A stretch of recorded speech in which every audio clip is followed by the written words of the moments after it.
Okay, we're now back at DK Senza.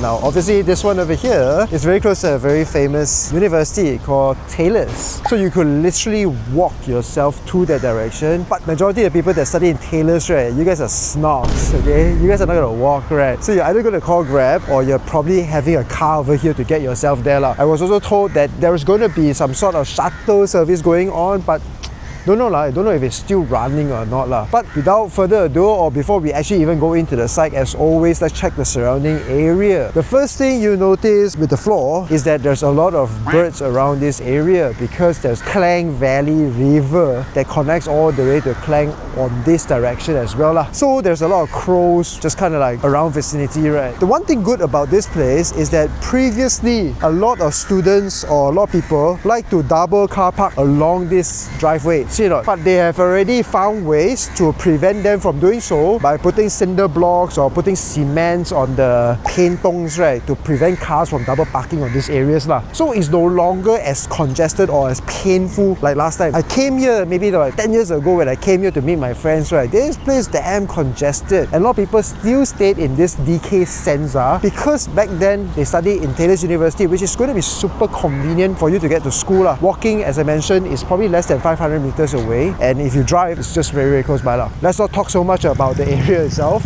Let's go into the development and check the place out and see what's going on over there. It's a double loaded corridor, but you can see the facility floor level 7, right? They use this podium over here as more of the facility area, but every other respective floor, right, is double loaded corridor with units back and forth or two ends lah. So one side, this side over here, is going to be facing Taylor's. This side is going to face Puchong. What fun fact about the place, DK Senza ground floor or the first two floors are going to be retail components. What's very interesting is that they have chikute, not bakute, chikute, okay, to cater for the Muslim folks as well. So right now it's about 3 p.m. on a Wednesday, so maybe the students are still in school lah. That's why you don't see much people right now. But I believe at night is where this place becomes very hectic lah. So you have Tmall campus. This is all the 中国的超市. All our friends from China will love this because it has all the goodies or the good stuff all from China lah. And you have Eco-Mart right over here as well. Now, one fun interesting fact is that Uncle Sun fried rice is actually also in DK Senza, which means that the commanding footfall and population over here is enough for them to justify building up a dedicated fried rice shop over here. Whoa. Okay, so this is the lift lobby itself. You'll need an access card to get here, and what I can say about this place is that it looks a little bit dreaded in the sense whereby, look at that, that's pretty much it all. But granted, this is also a development that complete 2013, so for the place to look a little bit dreaded, it makes sense well. So we're going to head up to level 7 first because that's where the facility floor is going to be at. So this is the beautiful lift itself. What is very odd is that they actually have all this very weird looking painting or tiny giant media. Okay, so maybe before you have that very noisy lift thing, right, that always run advertisement, they used to have a static one just by putting whatever pictures you want over here. That's all it is. So we are now on level 7, which is the facility floor, and this is going to be what we have: a changing room, gymnasium, playground, swimming pool, multi-purpose hall, surau, sauna, cafe, maintenance office, and tennis court, taska. One very odd part is that the meal room situates on the 7th floor. Meal room is a facility already nowadays. Nobody told me that. Now walking further up here, you get yourself the beautiful infinity pool. Why I call it beautiful infinity pool is because you still have a pretty unobstructed view. Look at that. You can still see Puchong Sky Condominium right over there. Wow, not bad this one. And you must be wondering, hey, how come your unobstructed view one so good this development? It's not because of that. It's because right adjacent to you is the Klang River. So this one situates all the way from Old Klang Road all the way down to Klang itself lah. You will see otters in the lake sometimes. Otters lah, crocodile lah, monitor lizards, a lot of things on this lake over here lah. So it's not because you get this very nice, beautiful landscaping. It's just because there's a lake over here, the Klang River. That's why they cannot build anything in front of you. But thanks to that also, you get a very nice unobstructed view, but you still hear some sort of noise noise from the Kesas highway. So here's the thing about this development, right? The rental yield is damn good one, okay? But at one point in time, COVID came. And when COVID happens, a lot of people lose income, rental income gets slashed, no students want to stay here also because all study from home, right? Then naturally, nobody pays maintenance fee also. Nobody have proper maintenance, no proper governance, and this happens, no? You look at this is supposed to be a very nice concept, an area for you to lie down to actually look at the very beautiful view, unobstructed, all the way down to Puchong Jaya. But who in the right mind dare to go into this pool right now? I give you 100 ringgit. Don't dare leh. Look at that. So dirty. I believe if you get in there, you will get some sort of disease lah. If you see from the other side, it's not obvious. Limon also pointed out, you see, dia tak cat dia punya dinding. So Malaysia being a very moist country, rain, near to a lake also, for sure there's going to be things like such happening lah. Walls also start to crack. This is water leaking issue lah. Waterproofing, water leaking issue lah, both lah actually, okay? Because you can see from the facade wall itself, it's already starting to degrade. And also if you look at the plaster ceiling also, it's also got lobang already one lah. So there is also water damages here and there. But these are very granted things for a condo in this age lah. But if you see condos in like Moneh or slightly more affluent places, right, you get to see that the maintenance is actually very good. Irregardless, 30 years old also, damn good. This one 10 years like that lor. And part of the reason why is because the community over here, right, when they bought it, it was purely for the sake of investment. So when you don't stay here, you don't see, you don't care as much, because tenants to them is temporary. I stay here for 1 year, 2 year, or maybe until my graduation, 4 years at most. Then after that, I just move to another newer apartment, newer, nicer one. I have no incentive alignment to keep the place or upkeep the place. You know what I'm saying? So it becomes like, oh, tidak apa lah, or management doing their job, don't do their job, I also don't care lah, right? But you as a property investor should be very concerned and should be very wary about this. Come to your development once a year, join your community, join your AGM or EGM, try to make sure that the place is in good condition lah. You talk about the rental yield, antua, but if you look at the condition like this, who will buy from you? You know what I'm saying? Now, landscaping also, meow lah. As it is. Walao, zombie apocalypse What happened here? Oh my gosh. Might not be a good idea to stand right below it lah. Yeah, you can fall anytime, right? But yeah, this is the current facility area of DK Senza lah. And I say this with no discredit to the developer, you know. I'm just saying purely, the developer has done what they wanted to do. They deliver on the product. They gave you what is said in the sales kit also. It's a matter and a function of you as a resident being responsible enough to take care of the place. Now I know many of you all bought this as an investment product and your rental use is damn good also. But if you don't pay maintenance fee, you don't push your MC, or you don't push your community, or you don't push your management office, then who's going to take care of all this? Look at this. This is dangerous, you know.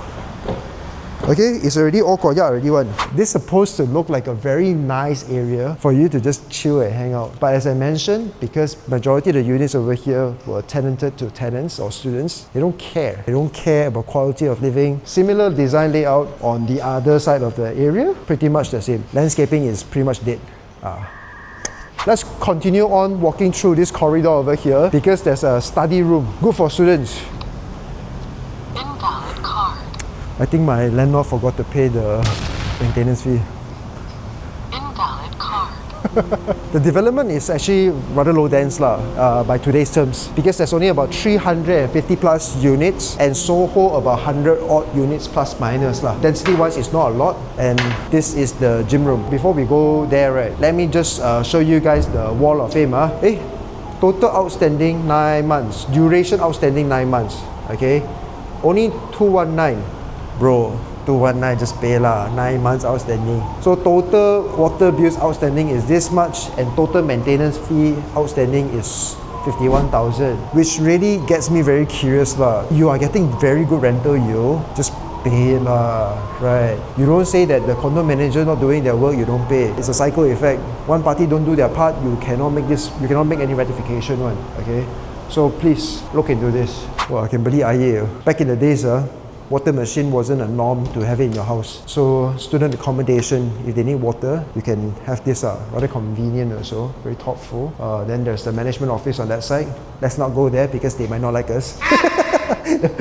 So this is the corridor to the units. It's a very unique design because they wanted to make it this very unique curve shape, right? You know, DK, this developer, he's a very artisan kind of person. And as we're walking through the units, right, you can hear there's some sort of beeping sound on the doors itself. Hear this? All this, right? It's because electricity payments is already basically you need to top up lah. Okay, long story short. This is actually a very common thing that you can see in Indonesia. But I'm actually very surprised to see that in Malaysia, a developer was able to get TNB's approval. That means TNB actually gave them licensing to sell electricity. So if you want to top up your unit's electricity, you need to go downstairs to the developer's office, buy the credit, and then slot it back in to ensure got electricity. Wow, good in a sense where you as a property owner don't have to worry about your tenants owing all the TNB bills and no hanky-panky stuff lah. This one is probably where they host their AGM, EGM area. It's a multi-purpose hall. During times when there is not being used as that, they have a table tennis area and also a rather odd-looking swing area right on this corner. So yeah, you got kids playground right outside. Honestly speaking, after checking out the entire place, I gotta just say one thing: maintenance over here is not that great. Just look at it.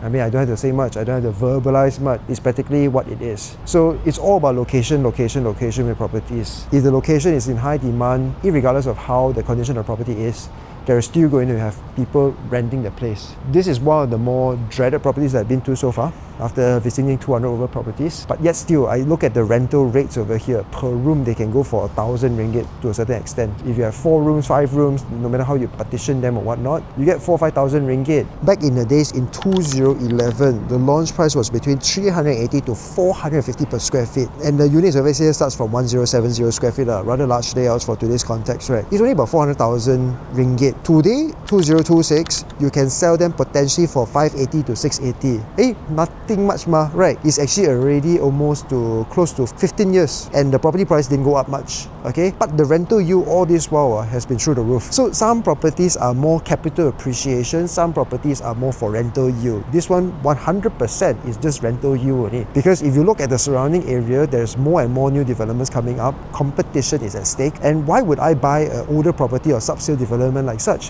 where I require a lot of down payment, I will potentially need to do a lot of internal fixtures also because the fittings might be already broken, right? So this over here, over the course of that 14-15 years, right, has probably made a lot of money from the rental yield perspective. But if you want to offload this property today, it might be a little bit more complicated lah.